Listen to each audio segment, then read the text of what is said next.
Bismillahirrahmanirrahim. Assalamualaikum warahmatullahi wabarakatuh. Waalaikumsalam warahmatullahi wabarakatuh. Alhamdulillah wassalatu wassalamu ala Rasulillah wa ala alihi wa sahbihi wa man wala wa tabi'a huda. Allahumma akhrijna min dhulumatil wahmi wa akrimna bi nuril fahmi wa ftah alaina bi ma'rifatil alam. Sahil akhlaqana bil halm waj'alna mimman yastami'una al-qawl fayattabi'una ahsana.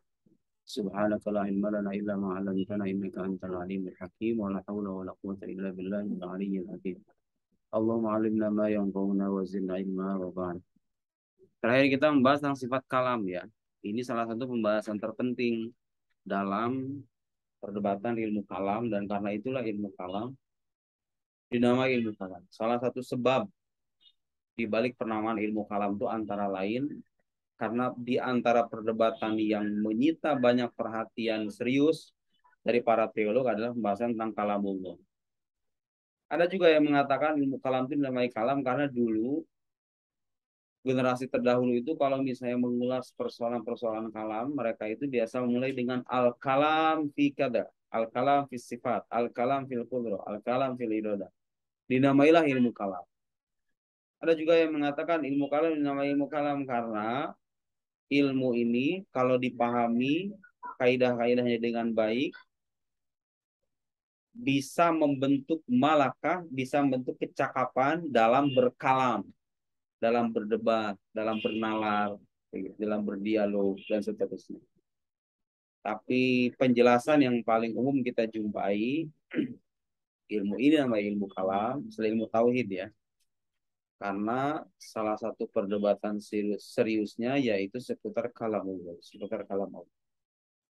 Nah, yang menarik, kalau misalnya kita baca tahqiq itu artinya penelitian. Jadi biasanya tuh kalau misalnya ulama punya punya perbedaan pendapat, suka ada pihak-pihak yang meneliti sampai ke akar-akarnya gitu ya.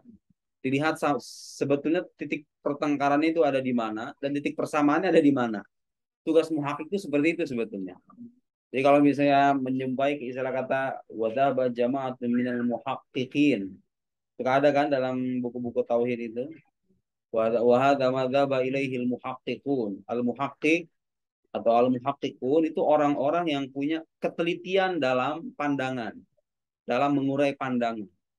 Ada perbedaan dan perselisihan pendapat, dia berusaha untuk meneliti secara lebih serius apa sesungguhnya titik persamaan antara kedua pihak yang berbeda pendapat ini dan di mana titik pertengkarannya. Lalu bagaimana penyelesaiannya? Itu namanya muhakkik ya. Nah, kalau kita baca penelitian atau uraian dari sebagian ulama, sebutlah perbedaan. Jadi ini perselisihan antara dua sekte, Mu'tazilah dengan Asy'ariyah zaman dulu. Tapi sebetulnya kalau misalnya dilihat perbedaan itu bukan perbedaan yang begitu mendasar. Kenapa dikatakan tidak begitu mendasar? Karena sampai detik ini nggak ada ulama Sunni sekalipun yang mengkafirkan Mu'tazilah gara-gara berselisih dalam kalamullah ini. Gimana perbedaannya? Seperti yang pernah saya singgung dulu. Perbedaannya adalah Mu'tazilah itu tidak mengakui ada yang namanya yang disebut dengan kalam nafsi. Kalam yang tidak berbentuk suara dan huruf itu mereka nggak percaya itu. Yang namanya kalam itu diciptakan. Jadi dia itu bukan sebuah sifat yang kodim seperti yang diimani oleh kelompok Asy'ariyah. Tapi pertanyaannya, apakah orang Mu'tazilah tidak percaya Allah Maha berbicara? Percaya. Mu'tazilah itu mengatakan Allah mutakalim karena kalau dia mengingkari itu dia mengingkari ayat Quran kan? Jadi Mu'tazilah Asy'ariyah sepakat Allah itu Maha berbicara. Hanya saja perselisihannya adalah bagaimana memahami bukan cara bicaranya Allah ya, tapi pengertian dari kalam Allah itu sendiri. Disitulah mereka berbeda pendapat. Asy'ariyah mengatakan bahwa kalam Allah itu bisa kita lihat dari dua sudut pandang. Ada yang namanya kalam nafsi dari sisi makna yang berada pada zatnya. Kemudian ketika kalam nafsi ini diwahyukan kepada Nabi Muhammad, kemudian sampai kepada kita dalam bentuk lafaz, itu adalah kalam lafzi. Mu'tazilah tidak mengimani dan tidak mengakui adanya kalam nafsi itu. Bagi mereka ya kalam kalam Allah itu yang sekarang kita baca itu, gitu ya. Terus kenapa? Kok bisa sekeras itu perdebatannya? Nah, sebetulnya ini penjelasan panjang ya. Tapi di antara salah satu penjelasan yang hemat saya cukup masuk akal itu sebabnya karena dulu Mu'tazilah itu menjadi mazhab resmi negara. Jadi ini udah ada unsur politis.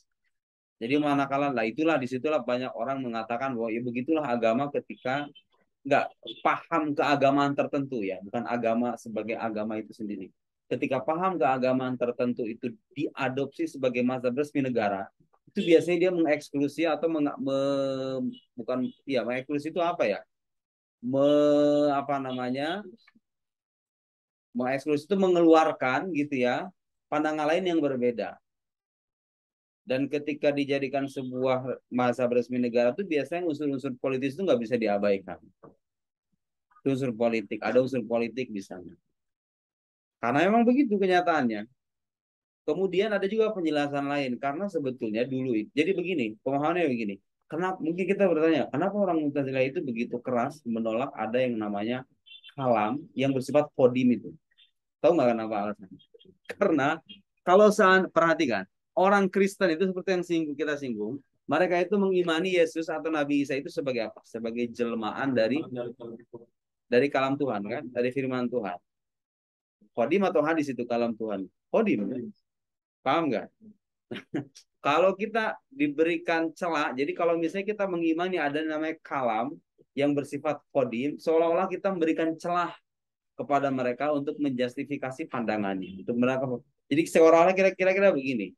Orang Kristen nggak mengimani Yesus sebagai jemaat firman Tuhan. Lah orang Islam juga percaya kok ada namanya firman Tuhan yang kodim dan seterusnya gitu, paham nggak?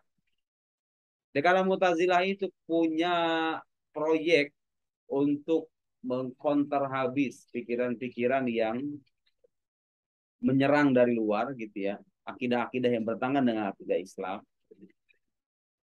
mereka menutup rapat itu.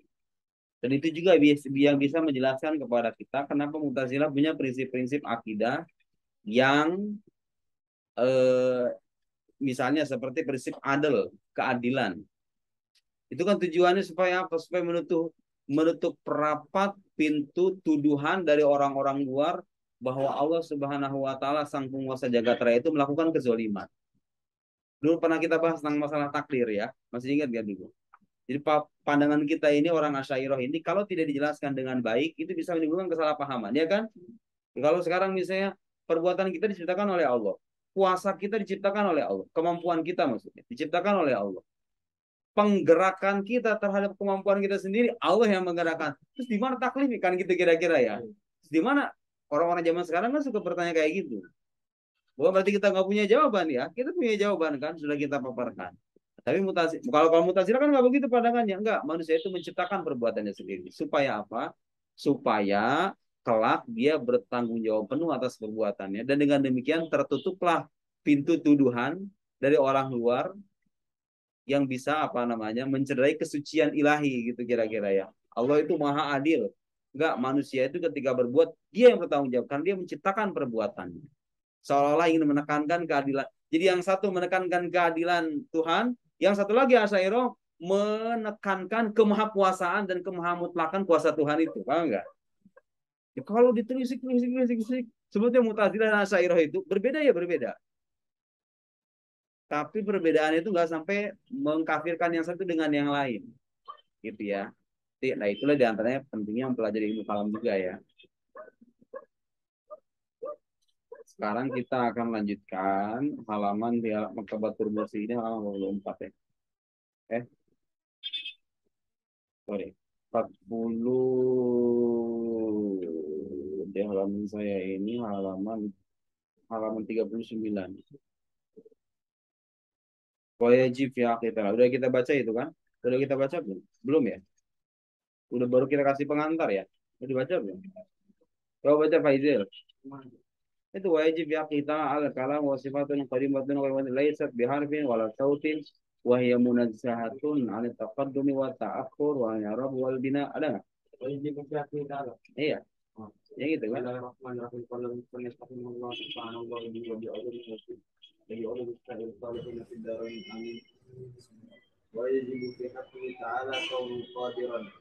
Kok qadiran? Kita udah ke bulan, ente masih aja di bumi.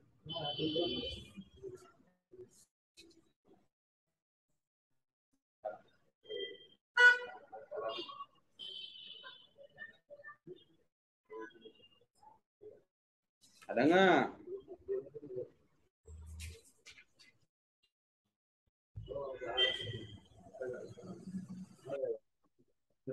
ويجب في حقه تعالى الكلام وهو صفة قديمة قائمة بذاته تعالى ليست بحرف ولا صوت وهي منزهة عن وهي منزهة عن التقديم والتأخير وعن jelas nggak itu? Itu jelas nggak? Perlu diartiin nggak?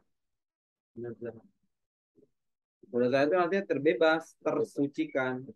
Wajib bagi Allah Ta'ala sifat kalam. Apa itu sifat kalam? Sifat yang qadim, yang qaimatun bidzati ta'ala, yang berada pada zat Allah Ta'ala.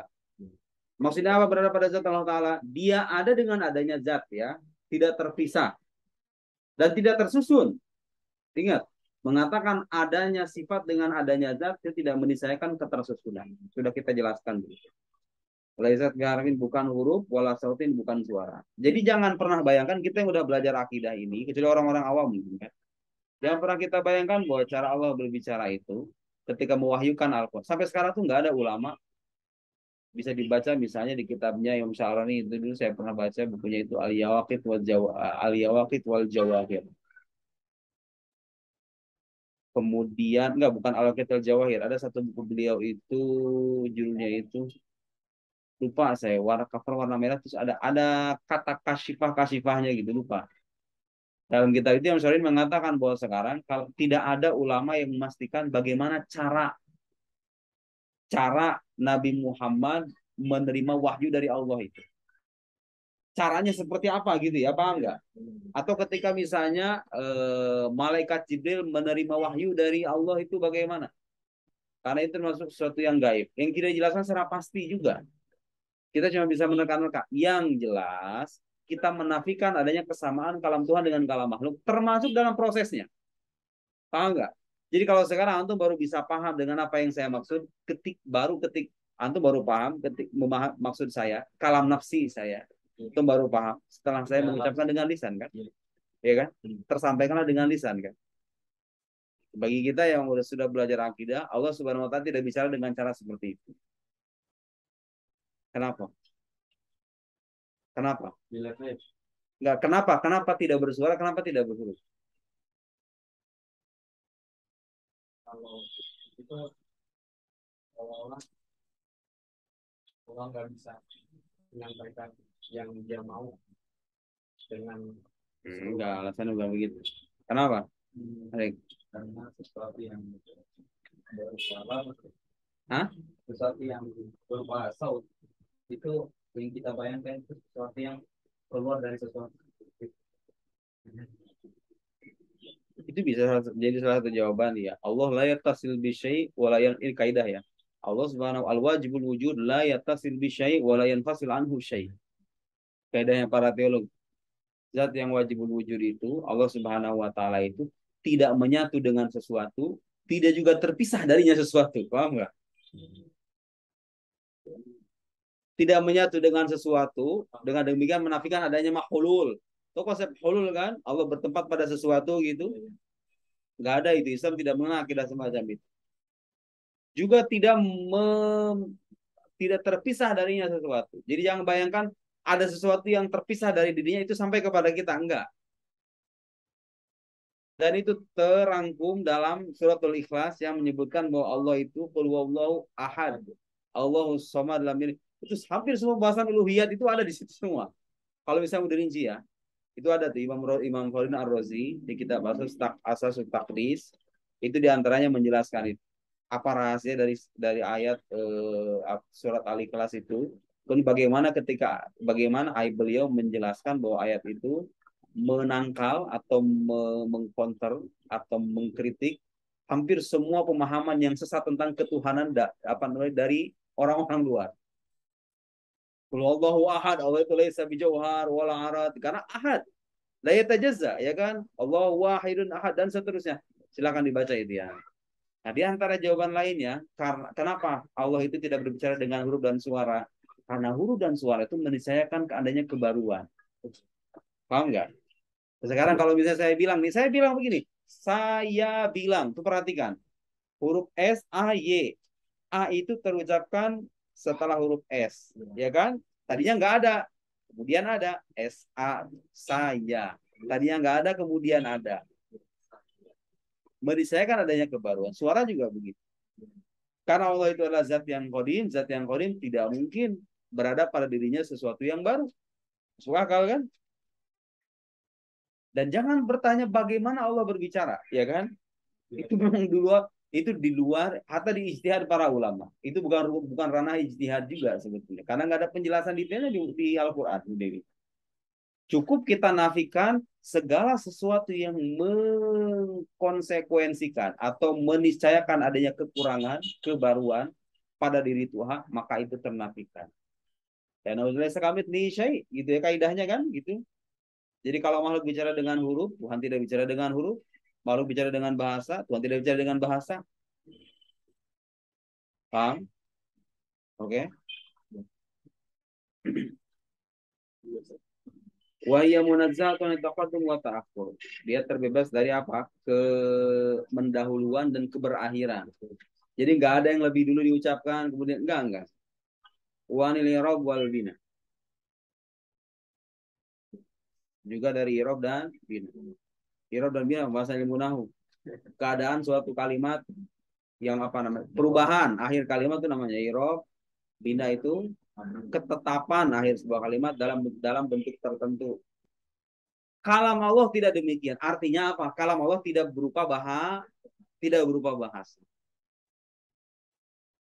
Wa anis sukut an nafsi. Juga terbebas dari apa? Kediaman. Jadi Allah itu tidak diam. Karena kediaman adalah bagian dari kekurangan. Gitu ya. Bi'alla bi'antum apa? Bi'anla yusra. Bi'anla la yusra fi nafsihi ta'ala al-kalam. Asarra yusir. Bi'alla yusirra kali ini. Yusirra. Fi nafsi al-kalam al-qudrati alih. Ya Allah itu terbebas dari kediaman. Bi'alla yusirra fi nafsi ta'ala al-kalam al-qudrati alih.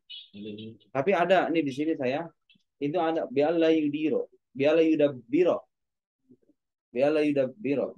Ada naskah lain namanya yudabbiro.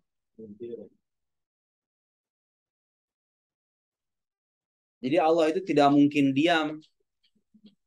Seperti halnya misalnya dia tidak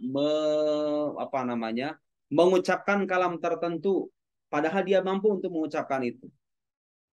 Paham nggak? Jadi begini, sekarang misalnya ya, saya misalnya bisa berucap nih. Saya bisa berucap. Saya bisa yudiro itu artinya apa? Memunculkan apa tuh bahasanya kira-kira? Ya kalau sekarang misalnya saya tidak memikirkan apa-apa nih. Kemudian saya pengen ngomong. Paham nggak? Memunculkan, ya kan? Memunculkan. Saya lagi diam nih. Nggak ada terlintas pikiran apa-apa, nggak ada apa gitu ya. Tapi saya mampu untuk melakukan itu. Paham nggak? Nah, Allah itu mustahil mengalami itu. Mustahil dia diam, padahal dia bisa berbicara, tapi tidak berbicara. Paham nggak? Itu kediaman ini maksudnya gitu. Paham nggak? Paham nggak? Jadi saya misalnya mampu berbicara. Saya mampu berbicara, tapi saya nggak berbicara. Padahal saya mampu berbicara. Artinya kan saya diam kan? Allah Subhanahu wa taala tersucikan dari kediaman itu. Paham nggak? Dia bisa berbicara tapi tidak dia bisa berbicara tapi tidak memunculkan, bukan tidak memunculkan sih sebetulnya itu. Bahasanya apa kira-kira yang pas itu? Kalau memunculkan kan artinya tadi yang nggak ada kemudian ada kan? Paham nggak? Walhasil maksudnya Allah terbebas dari kediaman gitu, paham nggak? Dari sifat diam. Kenapa? Karena itu merupakan bagian dari kekurangan. Aywa. Bala yudabbiru fi nafsi ta'ala al-kalam al-qudrati alaih. Wa munazzatun 'anil afatil batiniyah. Juga tersucikan dari apa? Afat kecacatan batin. Dia layak diro ala dalika, seperti halnya tidak mampu. Kalau tadi kan mampu. Jadi kalau Allah mampu untuk berbicara tapi dia tidak berbicara, itu mustahil terjadi. Juga mustahil terjadi kalau seandainya Allah itu tidak mampu berbicara. Paham nggak? Iya. Kalau tadi kan mampu berbicara tapi tidak mau berbicara, itu kan kekurangan juga. Allah tersucikan dari itu. Sekarang juga tersucikan dari apa? Ketidakmampuan berbicara, tidak mau berbicara. Bi alla yaqdiru ala dzalika kama fi hal kharsi wat tufuliyah. Seperti dalam keadaan bisu. Orang yang bisu itu kayak gimana kan nggak bisa bicara kan? Jadi mau bagi kita manusia aja itu merupakan kekurangan. Bagaimana kita bisa menisbatkan kekurangan itu kepada Tuhan? Wan jami sifat kalamil hawadis. Juga tersucikan dari semua sifat kalam makhluk. Kalam makhluk itu kayak gimana? Kalam makhluk itu ada permulaannya. Ya kan? Tadinya tidak ada, kemudian Ada. tidak ada, kemudian ada. Allah Subhanahu wa taala tidak berbicara dengan cara seperti itu. Ya, kalau ditanya apa alasan masuk akalnya, ya karena Tuhan tidak mungkin sama dengan makhluk, dan Quran sendiri yang mengatakan begitu. Laisa kamitslihi syai'. Jadi kalau seandainya kita mempersamakan cara bicaranya kita dengan Allah Subhanahu wa taala, dari itu menentang ayat Quran yang bersifat muhkam. Di samping juga gak masuk akal dengan alasan yang tadi kita sebut ya. Zat yang qadim tidak mungkin muncul dalam dirinya sesuatu yang habis. Wahwa, nah ini kita tuh mungkin susah memahami begini, kenapa? Karena cara berpikir kita itu sudah terkungkung dalam pengalaman-pengalaman indrawi manusia. Gimana coba untuk memahami ini? Enggak, ini tuh hanyalah usaha dari para teolog, para ulama, para ahli ilmu kalam, supaya kita tidak terjebak dalam keyakinan yang membuka celah adanya persamaan antara Tuhan dengan makhluk, sehingga dengan demikian kita menisbatkan kekurangan yang tidak layak kepada Tuhan. Paham nggak? Itu ya, paham nggak? Jadi para ulama itu tidak bertujuan untuk menjelaskan bagaimana cara Tuhan berbicara, bagaimana cara Tuhan berkuasa, bagaimana cara Tuhan berkehendak, bagaimana cara, itu adalah penjelasan yang mereka utarakan supaya keyakinan kita bersih dari hal-hal yang bisa menisbatkan kekurangan kepada Tuhan. Paham nggak? Jadi kalau kita tidak menafikan adanya sifat pembicaraan atau sifat kalam ini, otomatis kita menisbatkan kekurangan kan? Tapi kalau kita menetapkan, sekarang kita lihat manusia ini ketika menetapkan sesuatu kepada sesuatu yang lain itu kadang tidak lepas dari pengalamannya, ya kan? Para ulama berusaha untuk menjelaskan itu. Oh enggak, kalau kita berbicara, memahami pembicaraan itu dengan cara seperti ini, karena kita punya pengalaman begini, Tuhan tidak seperti itu. Karena itu bisa berkonsekuensi pada kekurangan pemahaman Anda itu. Kalau bicara itu harus pakai mulut, dan muncul suara, ada bahasa-bahasa tertentu yang digunakan, dan seterusnya. Gitu ya. Dan kenyataan Al-Quran diturunkan dalam bahasa Arab bukan berarti Tuhan berbahasa Arab ya. Iya. Seperti yang pernah kita bahas kan, yang namanya kalam itu dinisbatkan kepada apa? Penisbat kalam dalam arti yang hakiki itu adalah makna yang dikandungnya. Allah menghendaki kalamnya itu diterjemahkan ke dalam bahasa Arab. Bukan berarti Allah berbahasa Arab kan? Bukan berarti Allah berbahasa Arab. Contoh paling sederhana, kalau sekarang saya orang Indonesia, ya, saya misalnya menyampaikan kalam atau pembicaraan saya kepada Nazil, Nazil menyampaikan ini dalam bahasa Inggris misalnya. Apakah itu artinya saya berbahasa Inggris? Kan enggak kan? Yang menyampaikan sesuatu, yang menyampaikan suatu pembicaraan dengan suatu bahasa itu enggak, itu contoh paling sederhana. Ya enggak, benar enggak? Atau mengiyakan contoh ini atau enggak? Supaya kita mudah memahami ketentuan tadi bahwa ketika Tuhan menurunkan kalamnya dalam bahasa Arab bukan berarti dia berbahasa Arab gitu loh, paham enggak? Sama halnya dengan kitab-kitab suci dulu kan bukan bahasa Arab. Apakah itu artinya Tuhan berbicara dengan bahasa yang dulu? Enggak juga. Ya. Nah, sekarang yang perlu kita pahami, kita harus bedakan itu ya, antara namanya kalam lafzi dengan kalam nafsi. Nah, sekarang musannif mengatakan bahwa sifatun wahidah. Sifatnya itu satu. Kita akan susah memahami ini, kenapa? Karena ketika kita bicara begini tuh, kok bisa ya kalau kita ketika bicara itu apa namanya? Ketika kita menyampaikan pembicaraan kita itu banyak atau enggak? Kalimat-kalimat yang kita bayangkan. Kan dulu pernah kita jelaskan antara kalam dengan permisalan kan? Sekarang kalau misalnya saya bicara dalam diri saya nih, Nazil itu begini, banyak nih. Banyak nih. Dan itu jangan pernah bayangkan juga bahwa ketika kita menjelaskan kalam nafsi dengan permisalan tadi, otomatis Tuhan itu berbicara dengan cara seperti itu gitu, paham nggak? Paham nggak? Paham nggak? Jadi ketika saya bicara dalam diri saya mengutarakan banyak sekali kalimat, kan? Iya nggak? Terus kenapa itu para ulama itu suka memberikan penjelasan perbedaan kalam nafsi dengan kalam nafsi itu dengan misal-misal semacam ini? Itu hanya untuk mendekatkan pemahaman kita aja. Bukan dalam konteks menjelaskan bahwa Tuhan pun bicara dengan cara seperti itu, paham nggak? Terus bedakan ya. Jadi permisalan seperti kalam nafsi dengan kalam nafsi, seperti ada pembicaraan manusia, ada pembicaraan batin, ada pembicaraan lisan dan seterusnya. Itu hanyalah permisalan-permisalan supaya kita bisa memahami bahwa yang dimaksud di kalam itu tidak selamanya berupa lafaz gitu loh, paham nggak? Bukan dalam konteks membuktikan bahwa kalau mau bisa bicara dengan seperti ini, Tuhan pun demikian, paham nggak? Paham ya? Paham ya? Nah, sekarang ketika saya mengatakan kalam Allah itu satu, kalam Allah itu esa. Tujuannya apa itu? Menyucikan Allah Subhanahu wa taala dari persamaannya dengan makhluk. Karena makhluk itu punya pembicaraan yang banyak. Sebagai sebuah sifat yang qadim ya, sebagai sebuah sifat yang qadim. La ta'adduda fiha. Tidak ada keberbilangan. Lakinlah aqsam i'tibariyah. Kemudian kan ada pembagian-pembagian tuh. Ada perintah, ada larangan, ada khobar, ada insya. Itu perintah bi'atibarat mukhtalifah. Sorry, itu kalam bi'atibarat mukhtalifah. Jadi pembagian-pembagian itu hanya berdasarkan iktibar saja. Iktibar itu artinya sudut pandang. Bukan sesuatu yang real pada dirinya sendiri, paham nggak? Makanya muncul istilah umur iktibariyah. Ini belum pernah kita jelaskan juga. Dilihat dari, jadi begini. Kalam Allah itu esa. Kalam Allah esa, tapi dilihat dari sisi permintaannya untuk melakukan suatu perbuatan, itu disebut dengan amr. Dilihat dari sisi pelarangannya disebut sebagai nahi. Dilihat dari informasi yang disampaikan disebut sebagai, dan seterusnya, paham nggak? Tapi bukan berarti kalam Allah itu berbilang ya. Berarti kalam Allah itu berbilang. Nah, sekarang kan di Quran itu ada banyak, ada kisah Nabi Yusuf, ada kisah apa namanya Ashabul Kahfi, ada kisah Al Imran, kan itu banyak itu. Ya, karena Anda melihat kalam sebagai sebuah lafaz yang sudah diturunkan. Itu banyak. Tapi yang kita bicarakan sekarang adalah sifat yang qadim yang berada pada zat Tuhan yang tidak berbilang.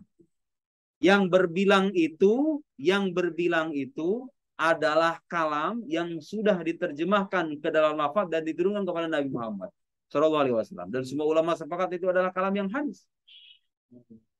Itu adalah kalam yang hadis. Bahwa kemudian ada ulama yang menolak pernyataan Quran makhluk, dikhawatirkan apa? Itu menjurus pada keyakinan bahwa kalam Allah yang berupa kalam nafsi pun adalah makhluk. Sementara tidak. Karena kalam nafsi bersifat qadim. Dia esa, tidak berbilang. Kalaupun ada sisi keberbilangan, itu hanya dari sudut pandang tertentu aja. Paham nggak? Aksami tiba. Famin hayy ta'alluqi bi talabi fi'lis shalah, dari sisi keterkaitannya dalam meminta pekerjaan salat, misalnya masalan amrun disebut perintah. Wa min hayy ta'alluqi bi talabi tarki zina masalan nahyun, dari sisi keterkaitan yang meminta meninggalkan zina disebut dengan nahi. Bukan berarti banyak kan? Paham nggak dulu yang kita jelaskan dulu dengan istilah amrun itibari itu, paham nggak dulu?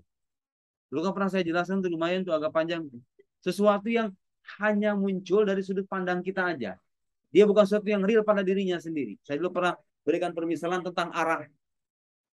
Ada arah di bawah, ada di kanan, di kiri, di depan, di belakang. Ya itu kalau sekarang misalnya saya bilang Dava ini ada di samping Erik. Di samping. Yang ada di luar itu apa? Dava sama Erik. Ya kan? Terus di samping, ketika saya mengatakan di samping, kan saya menisbatkan arah sama Dava. Tapi di mana arahnya? Ada yang namanya di samping di sini? Ada wujudnya berupa di samping itu? Enggak ada kan? Dari sudut pandang tertentu saja. Kira-kira cara paling mudah untuk memahami. Jadi kalam Allah